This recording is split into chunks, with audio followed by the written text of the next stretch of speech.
Hey everyone, it's me, Marla, of Bestlife Basics, and I'm here with Tanya Gapton. Hello. So Tanya is my marketing consultant, and as I was saying, I've really been paying a lot of attention to marketing recently, and Tanya has been helping me understanding, doing much better marketing. I hope you think so too. Yeah. No, it's that Right. focus and that clarity I think you have now. Yeah, right. Yeah. So we've been working a lot together. And I've asked Tanya on today, almost called her by my daughter's name, but anyway. So I've asked Tanya. You call me Anya. Anya, Tanya. Right. I've asked her on today to kind of demystify marketing for other small businesses, because I know for myself, it was really confusing because there are a lot of people out there calling themselves marketing consultants, and they are, but there are different aspects to it. And it's really about understanding where your business is and which one of those people you need to help you out. So before we get into the meat of it, I'm going to ask Tanya to introduce herself a little bit, tell us a little bit about her background and how she came to the space she's in now. Okay, thank you, Marla, and thank you for having me on today. So I run a business called Distinctive, and I'm all about helping other small businesses determine how they can stand out to the customers that count most of their business, hence the name Distinctive. I've been going since 2016. And again, I've been helping a growing number of small businesses like Marla's just put the foundations in place to get that greater clarity and focus. So you're actually, when they go out to do they're marketing more smartly. They know who they're targeting, why they're targeting, how that relates back to their goals, and what they're trying to achieve. How I came around to this is I've been in marketing for too many years to remember. I have always sort of gravitated towards the strategic side. It suits my skill set, my natural skill set, my personality. It's something I seem to be naturally good at. I'm good at seeing the bigger picture. I'm good at identifying connections between things. And as a marketer, working with large companies and with smaller companies, sometimes you could be asked to market, or I see some fantastic pieces of marketing being put out there, but it didn't matter how fantastic they looked if they weren't being targeted to the right customer, if the proper work hadn't been done with the product development teams to actually make sure that there's a value proposition in there that actually ticks the box for those target customers. The marketing, which a lot of people see as the marketing, so that's the actual physical, what you'd see in terms of, it could be the events, the leaflets, all the digital piece, the brochures, all the sort of the actual tangible bits we see, that could look fantastic, but it wouldn't do the right job because it's not targeted to the right people. There's not been that foundation piece done properly beforehand. So my thing when I had the chance to set up my own business was actually there is a place for this, there is a need for this in helping businesses, big and small businesses. And so the bigger businesses don't always get it right. In actually, working with businesses to put those foundations in place before they go on to do what people see as marketing, the tangible bit, the bit you can actually see, and the adverts, the leaflets, the brochures, the websites, the social media, all those bits. The busy work. There needs to be that bit behind first. Right. And so that's essentially what my business does, is helping other businesses get that clarity and focus and putting those foundations in place. So so that's me in a nutshell. Okay, great. Because I know certainly I've been caught up in that, firing off the Facebook ads, printing off the leaflets and getting crickets, right? Because I didn't sit down and take the time to really understand my ideal customer and what it is they're looking for. So, but you've helped me a lot with that, right? Which has been really fantastic to do and to work with you on that. So the pandemic, how has that? Because I'm sure with the pandemic, that was just like threw everything up in the air. Whatever you were doing before, just doesn't apply now. How Yeah. have you fared and how have you helped small businesses during that time, during this time? During this time, we're still very much in it. Yeah. So yes, it's been interesting. There's been mixed fortunes. I've had a couple of clients have to go on hold, have to be freezed just because they're not in a position to do marketing, to grow their businesses. It's very much about operational, keeping their businesses going. But I've actually managed to keep some clients like yourself. I've kept working with. I've actually had sort of a small number of small new clients come on as well. So it's, the opportunities there as well. So there's been, so it's been mixed in terms of that sense. But also I saw as we were going into lockdown, people were starting to ask on social media, in groups. They were just saying, I can see something's coming, events are stopping, all these things, what do I do? And I was answering people individually, and just suggesting ideas, and they were like, wow, we hadn't thought of that. And I was like, actually, this isn't taking me much time to do, it's just quick ideas I'm firing off. How can I reach more people? So that's where the idea of the brainstorms came out. I actually did them as a face-to-face within a networking group to begin with, before we went into lockdown, and the one I did actually went down so well that I was like, actually, this has legs. I could help other small businesses with this. So I moved it online. It's a 45-minute session, and it's very much about the people on the session. It's not me. It's not, some people have gone, oh, your webinar. It's not a webinar. It's not me talking. It's not me training.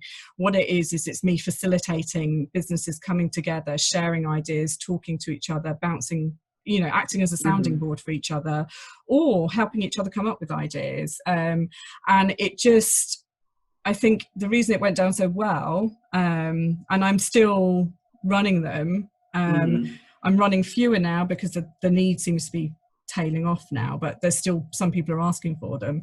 So that's why I'm keeping them going.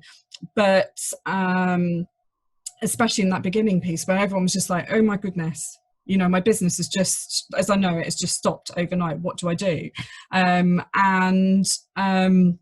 I just think they went down so well because it was a chance to actually chat and talk to other business owners going through a similar problem, sharing ideas, bouncing those ideas off one another. So so running those pretty much since before the beginning of lockdown, and I'm still running them sort of only doing a couple of weeks now. At the peak I was doing 4, and I will keep those going as long as people they're still saying, actually, we're interested, we want to come on.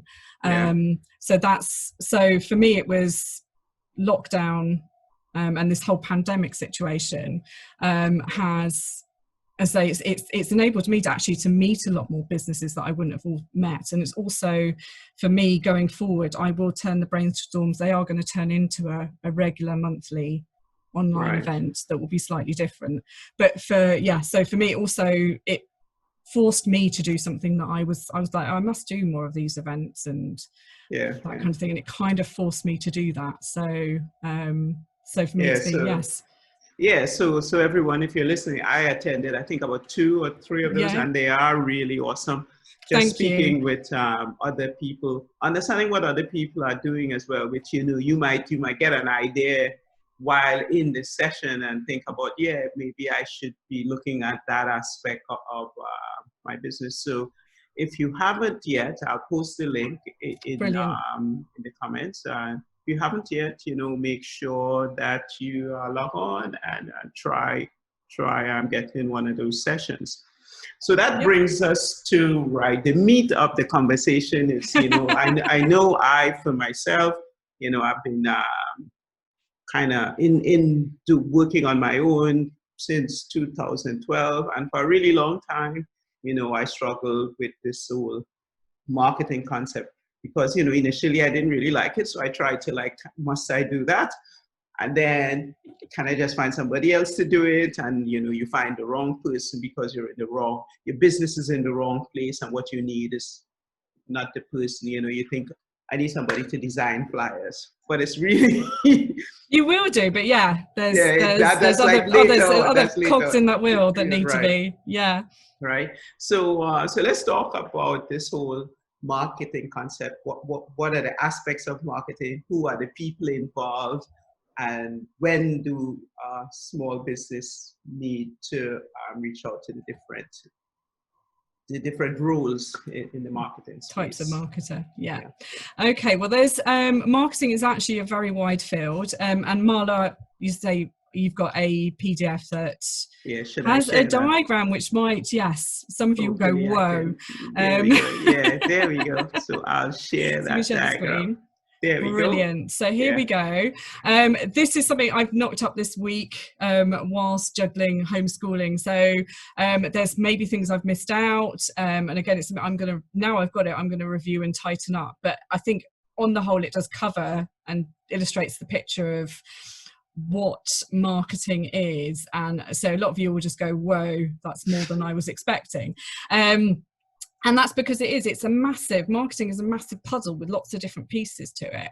And a lot of small business owners will naturally, and again, I sometimes, it overwhelms me sometimes, and I'm a marketer, so I can't imagine a small business owner with a little marketing background knowing where to start. And you automatically think, okay, I need a leaflet, I need a website, I need those things. There needs to be a whole lot, those foundations need to be put in place beforehand. And I'm not necessarily saying you hire a marketer for each of those bits. Some of those bits you can do yourself. But it's just, I think a good place to start is to know that those bits are there. The top bit is very much, I've mentioned, we're talking about marketing, but I also mentioned business strategy, because a lot of what I do, it overlaps with business strategy. And in fact, I do work with other business strategists. And I'm starting there because I think that's where you need to start. Because it all starts with, and your marketing will feed down from actually understanding why you're in business, what your goals are, what your vision is. Because, you know, what your ambitions are, what you want to achieve in your business in the next year, 5 years, it will inform actually how much, do you need to, when it comes to you're planning your finances, do you need to get loans, angel investors, or are you going to try and just invest the money that you earn from your initial sales back into your business? And that all depends on what your why, your current why, which all these things will change over time, but what your current why is and what your vision and your goals are for your business. It also looking at your business model as well. Are you online? Are you offline? Are you a mixture of both? And again, it's just going through the process of actually sitting down and asking yourself these questions, or sitting down with somebody who can actually help you answer these questions. And just things like making sure you've got things like cash flow, all those finance bits in place. Because again, this all feeds into when it comes to doing your marketing. So the roles on the side of that is either you sit down with a business strategist. I've got researcher in here as well. Research, I think, is something that gets missed out, and it doesn't have to be a massive, loads of focus groups, research, surveys, questionnaires. Sometimes it can be just talking to potential customers, having conversations with potential customers, observing potential customers. Right. So if I just jump in there a little bit, right? Because I think, I'm going to assume I am the average small business person, and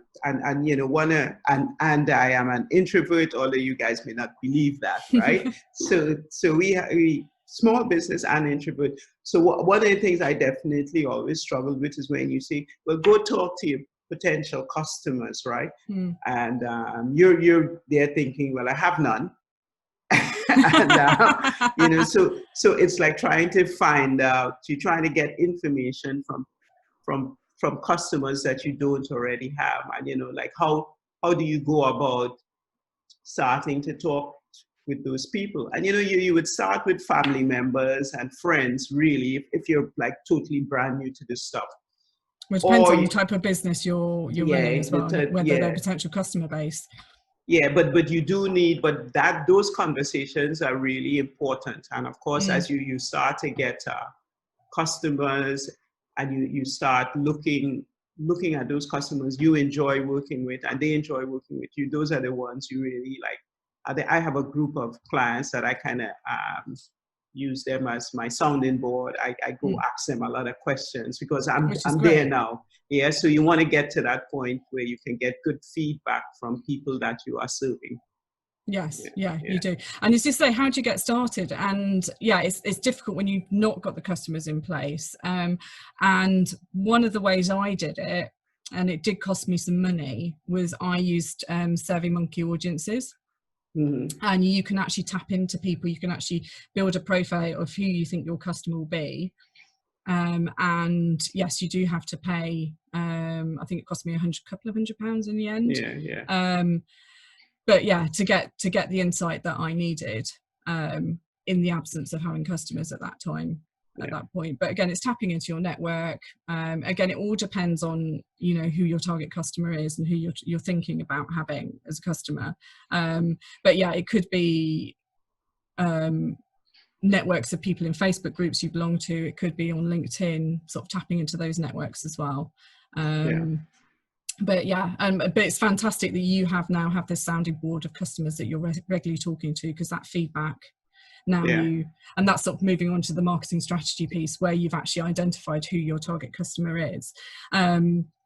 So going back, so this whole piece at the beginning is just basically understanding, you know, what your model is, you know, what market you're in, you know, your goals and why you're in business and all that kind of, just sitting down and doing that. And then sort of moving, a lot of my work overlaps between sort of that business strategy piece and the marketing strategy piece. So once you've understood that, and I sort of use the analogy of sunflowers to say the difference between business and marketing strategy. The business strategy piece is you identified the space in the garden and how many sunflowers you want to grow.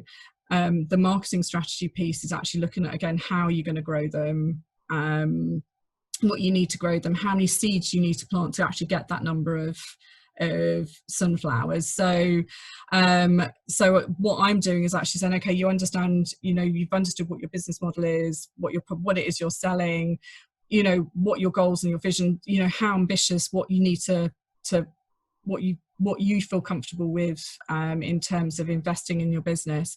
And then I'm basically then sort of helping people to understand, you know, what the market you want to go into, what are the opportunities and threats, and from that understanding which types of customers that you want to be targeting in those, and also understanding what your goals and your objectives are, in terms of which feeds back up to your business goals. So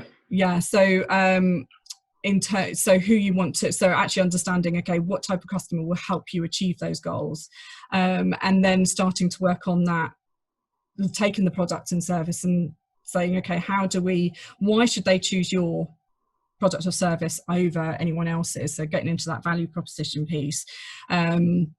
And this is where this starts to, and again, understanding your competition is so important to me. So knowing who else is in your market and what they're doing is so important. Actually understanding, okay, why should people specifically buy from you over your competition? Right. So I'm going to jump in there for a little bit. That's fine. There's a lot of conversation about that value proposition and about what makes you unique, right? Which you know, is difficult for many small business people to get into, because unless you're Zuckerberg, where you're coming out with something totally not out there prior to you, most of us are selling widgets, right? It's you know, unfortunately, guys, sorry, most of us are selling widgets, right? Because I know I'm a personal trainer, I own a gym. On the face of it, somebody looking in, it's like, it's a gym. There's another gym actually not very far from where I am, right? So you have to differentiate yourself, right? So that's So in terms of, like, you really have to think about what will attract your customer. That's where identifying the ideal customer is so important, because I do go to networking meetings, and basically sometimes people ask, anybody with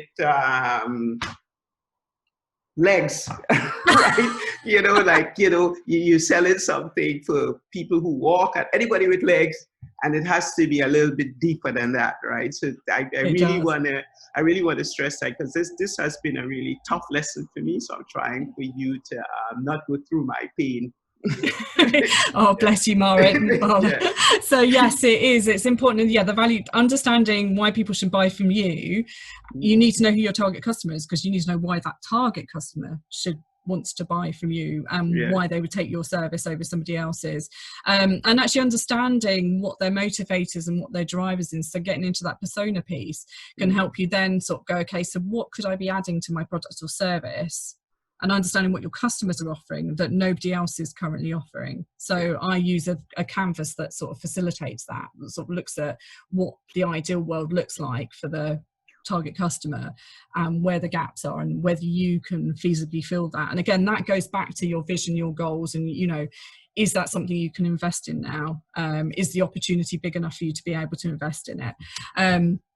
And again, some people, some small business owners will go, my God, this is way beyond what I need. This is something you can work through yourself. It's none of it's rocket science. You can take on the services of somebody like me, and I can make the whole situation, the whole process a lot easier and more straightforward. But this is something technically you can do yourself as well. So by showing, all these different people, I'm not saying people necessarily have to hire everybody for these bits, but again, it's actually understanding where your strengths are, what you're wanting to achieve, how much time you've got, to be able to actually understand which of these different types of marketers you should be hiring, or what bits you can do yourself. And then sort of moving on to, I overlap into this brand strategy piece. So the value proposition and why customers should buy from you, and customers, how they perceive, and all those kind of things, that comes into the brand piece. And again, I will work with brand marketers as well in some cases, because again, there's bits of the brand strategy piece that I can do bits of it, but they've got more expertise in. Somebody looking, what I'm saying, so I think everyone should make sure they get those foundations in place, those top purple boxes. But it's whether you do it yourself, or you work with all three specialists, or you work with one of the specialists who can sort of tap into the other areas as well. But essentially, I think what I'm trying to show here is that there is this whole piece at the beginning that often gets sort of jumped over. People don't realize when they jump to the bit at the sort of the actual tangible bits that people often see. And quite often I've got overlap from the bottom as well, because quite often you will work, a good social media manager, a good digital marketing consultant, will also look at actually understanding who the customer is. So they will do some of that, the brand strategy, the marketing strategy piece as well. So again, it's actually understanding, one, that there are these different types of marketers, but also how much, if you've gone straight to a sort of a digital marketing consultant, or to a say a story writer, or social media, how much of that foundation piece they're doing. Also, I would argue that sometimes if you go sort of straight to the digital, or straight to the social media, or straight to one of those sort of tangible sort of activation pieces of marketing, have you actually really thought about the bigger picture? Because that might not be the best channel for marketing, sort of deployment channel for you to be using. You should, have you been thinking about, if you're focusing on social media, have you been thinking about SEO, Google AdWords? Have you been thinking about PR, events, all those? So somebody who's looking at the bigger picture, the bigger marketing strategy, can actually help you sense check that, ask and answer those questions as well. So once you've got all those foundation bits in piece, you've then got your marketing planning, where you've got objectives there as well, which are looking at, in terms of social media, how many followers you want on your social media page, how many people you need to get to traffic to your website, depending on, what you've decided you're doing. And again, within there's a loads of different specialisms. And again, Marla, you work with me, but you also work with a digital marketer, and you work with a social media manager. And within I don't have sort of tons of money, people. I should say that. I should say that, right? So I just to tell you a little bit about what I do. So, I mean, and this is I'm very much Johnny come lately to this because I think I am the typical small business person where I woke up, I want to train people. What I love is being in the gym, helping people get healthy and fit and all that. So that's my passion, right? That's what I do really well. And, as I said, it's like, okay, how you get that? Well, you post lots of pictures on Instagram, of course. Crickets, right? Again, that gets back to the journey, isn't it? That's right. The 7 touches, and actually, have you taken your people on a journey, your customers on a journey? So it's really understanding all the aspects of that, and then when you get to a point where you will get to a point where obviously doing all this well, it's not possible for you to do it, and then you have to make a decision as to, okay, where would you get the biggest bang for your buck, right? Because at some point you do have to find somebody who could do it better than you, or at least somebody who will understand your why and your goals and help you move forward, right? So I do have a social media person, and we kind of plan out what we're going to do, and we meet regularly, and hopefully it's being reflected in my social media. But at the end of the day, what I wanted to say, just to kind of wrap this up, is at the end of the day, all this good stuff, at the end of the day, what you want to be doing is making sales, right? Right. So at the end of the day, you want people to, you want to be serving more people, right? So it's about, regardless of how many images or videos you put on Instagram, regardless of how great your website is or how many leaflets you distribute, it all has to be getting your target audience into your establishment, whether it's online or in a physical space. And we know that that's, I'm talking here as though it's very easy, but at the end of the day, you have to understand that what you're trying to do is serve more people. So you need sales. You do need to, at the end of the ultimate thing is you need to get sales, but you need to get sales, you need to have the foundation in place to be able to, so you're not just willy-nilly doing bits of marketing here and doing bits of marketing there. So it's just, and I think what I'm trying to illustrate here is that it is marketing. There's lots of fragmentation. It's just actually understanding the different types of marketers and how they can help you achieve that ultimate goal. As you say, it's you need people through the door. And I also, think, Karen. Yeah, it's not just people through the door, it's also people through the door who will stay as well. It's not, anybody with legs, for instance, right? so it really makes, by stepping back, and why I'm doing this is I've found that by stepping back and looking at the foundation again, going over my why and my goals and my vision, I'm getting much better results, right? So it makes sense to take the time to do that. And it also helps you brief the other marketers that you're working with as well. And it makes their life easier. And it's not stagnant. Your why might, after a while, your why starts to become a bit permanent as you because it's a lot of it is about knowing yourself. But it changes, the more you learn about your ideal client is the more you can tweak your message and so on. So it's not something that you write down on a piece of paper and it's like, right, I've done that, I never need to look at it again. No, it's always, it's changing. And if this last 6 months have shown, or 3 months, it feels like 6 months, it's shown that, like a year. Everyone's whys will have changed. Because our lives have changed in the last 3 months. So to a greater or less extent, everyone's whys will have changed slightly just because of the circumstances we're living in right now. Well. All right, so to kind of wrap this up a little bit, should I stop sharing? We can. I think what my point I was trying to illustrate, there's lots of different types of marketers, but we do essentially work all together, and we can work all together. But I think I just wanted to sort of highlight the fact that a lot of people don't actually realize how much goes into marketing, and you know that it's more than just you know, writing something to pull some copy together to make a leaflet or website. There's that whole foundation piece, and then you know the actual different types of marketers working together to actually deliver that in a consistent way as well. So yeah, that's, if you can, we can wrap that up. Okay. Yeah. So I hope everyone got something out of that.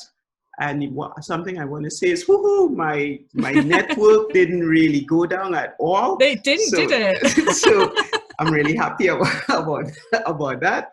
Yeah, but you know, look for more of these kind of conversations, because you know, I mean, I have a lot of things going on, but I really, as I learn stuff in running a small business, you know, there's certainly things that I know that most, if not all, small business owners struggle with.